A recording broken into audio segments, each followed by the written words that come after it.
évidemment question.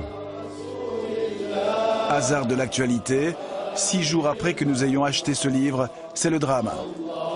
Un sunnite a voulu nuire à la communauté chiite. Un attentat inspiré par la guerre civile qui fait rage actuellement en Syrie. Un imam périt dans l'incendie volontaire de sa mosquée à Anderlecht. Un imam victime d'un attentat dans notre capitale. C'est exceptionnel.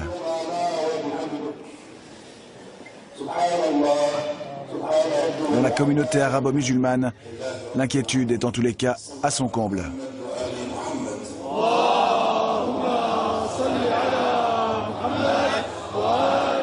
On a aujourd'hui un crime et doit nous interpeller sur une question assez importante, la sécurité, et empêcher que la haine se propage davantage. Parce qu'il y a une haine et il faut essayer d'aller voir où est-ce qu'elle se distille. La haine. Le lendemain de l'attentat, devant la mosquée incendiée à Anderlecht, la peur de parler est évidente. Personne ne nous empêche de filmer, mais pour les interviews, c'est plutôt non. Les témoins ne sont vraiment pas à l'aise. Vous voulez pas parler? Non, c'est le choc, c'est déjà assez... C'est déjà assez difficile. Faut pas parler bien, Dans un coin, un peu reclus, un homme accepte de dialoguer avec nous, mais hors caméra, de peur de représailles. Non, je préfère toujours rester à l'écart. J'ai des gosses, hein. L'homme est catégorique. Les discours haineux sont fréquents à Bruxelles, dans les prêches des mosquées, mais pas seulement. Et vous entendez quoi dans les prêches, que je comprenne? Il n'y a pas que ça dans les cafés, dans les rues. Cela. Alors, les gens qui ont grandi ici, quand ils écoutent, c'est la dérive, hein. Il y a derrière, ne t'inquiète, on sait pas le... Et qu'est-ce qu'il y a derrière? Sûrement, il y a des gens qui poussent. Des gens qui poussent? Vous formez quand même. Un enfant, c'est une feuille blanche, non? Vous le bourrez avec ce que vous voulez. Vous en faites ce que vous voulez, d'autres en font ce qu'ils veulent. C'est logique quand même, non? Au dernier moment, un fidèle accepte toutefois de témoigner devant notre caméra pour dénoncer publiquement cette haine. Comment un jeune peut en arriver à un tel extrémisme? C'est un jeune de 30 ans. Je pense qu'il y a peut-être des discours qui sont prêchés par certains imams qui disons, comme ça, cultivent une certaine haine qui fait que des jeunes ou des moins jeunes prennent ce qu'on leur dit pour vrai. Moi, j'en appelle à la vigilance des gens, des croyants, des gens qui suivent et qui sont dans les mosquées et qui ne prennent pas ce que les imams leur disent à la lettre. Qu'ils aient un esprit plus critique. Et l'islam, normalement, c'est une religion d'un esprit qui demande à avoir un esprit critique. Une certitude, des propos discriminatoires sont diffusés dans des livres, nous les avons vus. Mais de la haine est-elle également propagée dans les mosquées en Belgique? Nous voulons en savoir plus. Nous décidons de nous rendre dans la toute nouvelle mosquée d'Anderlecht, qui vient d'être inaugurée avec les encouragements des autorités belges et marocaines. C'est tout récent, c'était jeudi dernier. Pour rendre les honneurs à cette nouvelle mosquée, les personnalités ne manquent pas. C'est le grand jour. Vous savez, c'est le grand jour.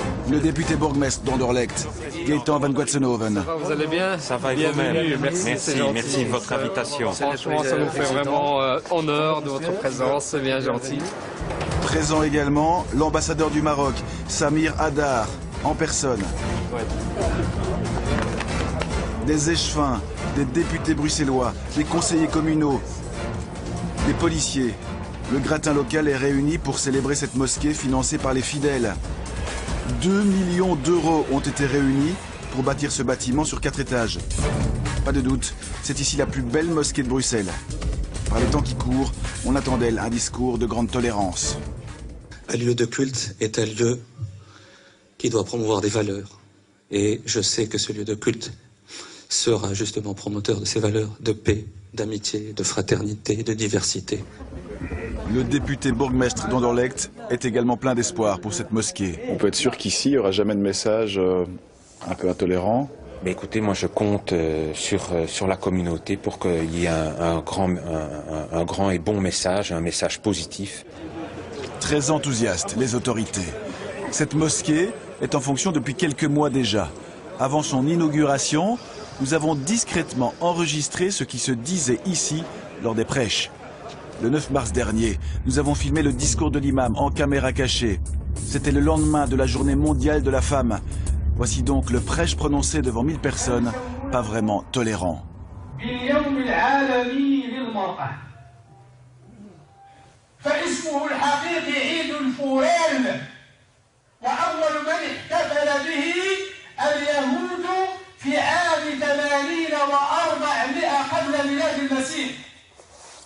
امرأة أو أول من أحياه مرة أخرى في بداية القرن العشرين امرأة يهودية تسمى كلارا سيتكن إنك تقلدين اليهوديات في أشياء ما أنزل الله بها من سلطان. Premier commentaire, la journée de la femme n'a rien de juif. L'imam commet une erreur en stigmatisant l'origine juive de cette journée. Étrange. La journée de la femme est qui plus est reconnue par les Nations Unies. Elle célèbre l'égalité entre les hommes et les femmes. Ce n'est visiblement pas du goût de l'imam.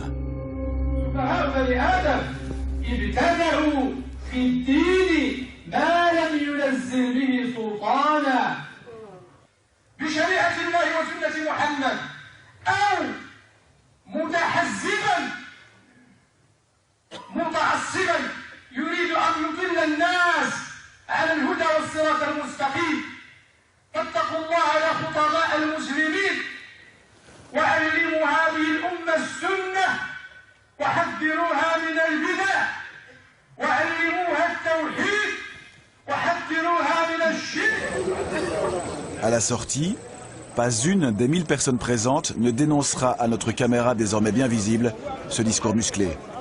Et quand on interroge un fidèle sur ce qui s'est dit à l'intérieur. Et aujourd'hui, qu'est-ce qu'il a dit, le prêcheur?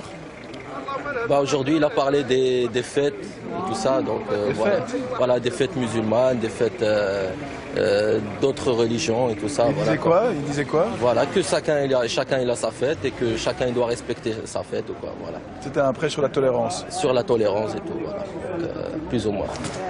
De la tolérance, plus ou moins. Cet autre fidèle est un élu écolo. Il était présent lors du prêche. On se demande s'il a vraiment tout compris. Dans cette mosquée, il n'y a jamais de discours qui est contre l'égalité homme-femme, c'est toujours prôner la tolérance? Non, au contraire, c'est la tolérance, c'est l'égalité homme-femme, c'est le respect d'autrui, c'est le respect de toutes les religions, parce que toutes les religions monothéistes, pour nous, c'est la même chose, il n'y a pas de différence. Tout le contraire de ce que nous avons entendu quand nous avons filmé discrètement à l'intérieur, sans prévenir. Peut-on dès lors parler de double discours? En attendant, cette mosquée voit les choses en grand. 11 classes ont été construites aux étages. Les cours de religion musulmane et d'arabe sont ainsi donnés aux enfants musulmans chaque samedi et chaque dimanche. Le but, à terme, est de transformer cet endroit en une véritable école. Musulmane, évidemment. Nous avons fait la demande, on va bientôt avoir une école secondaire musulmane. Donc toutes les démarches sont déjà faites, donc nous attendons la réponse d'ici bientôt. C'est maintenant la fédération Wallonie-Bruxelles qui doit dire si oui ou non elle accepte de subsidier cette future école musulmane secondaire. La décision sera politique. La journée n'est pas finie. Le bourgmestre d'Anderlecht, si joyeux en arrivant, va maintenant passer un très mauvais moment à cause de nous. Dans un instant, nous allons le retrouver dehors, car nous voulons lui faire écouter le prêche que nous avions enregistré à l'occasion de la journée de la femme. Voilà ce qu'on a donc entendu il y a 3 semaines. Gaëtan van Boitsenhoven est abasourdi. Il se sent trahi. Il veut convoquer d'urgence les responsables de la mosquée. Vous leur direz inacceptable ces propos? En tout cas, je leur dirais que ça me pose un grave problème et en tout cas, ce que j'ai entendu est de mon point de vue inacceptable. Je ne vais pas tourner autour du pot, voilà. Nous montrons également des extraits du prêche à un député SPA d'origine marocaine, Fouad Haïdar, qui connaît très bien les administrateurs de la mosquée. S'il y a le moindre personne là-dedans qui presse la haine, je te le jure, moi en tout cas, si j'ai un seul de mes cheveux qui aurait le doute, un seul, c'est des vrais cheveux, qui aurait le doute qu'il y a un extrémiste quelque part qui est en train de prêcher une fatwa ou quoi que ce soit contre les femmes ou contre n'importe qui que ce soit de la communauté, que ce soit même des homosexuels et tout, je le condamnerai. Le député socialiste est furieux. Il pointe surtout du doigt l'imam. qui a piégé les dirigeants de la mosquée, selon lui. Si c'est vrai qu'il y a eu ça, et qu'il y a eu ce genre de propos, il doit prendre la porte. Moi, je pense que les gens qui sont là sont des gens motivés, des gens qui sont capables, des gens qui veulent travailler dans toute la transparence et tout. Et nous, on croit ces gens-là. Et s'il y a des pompes pourries quelque part, ils doivent les isoler. Alors, question. Les autorités sont-elles trop naïves? Ou sont-elles impuissantes devant ces dérapages?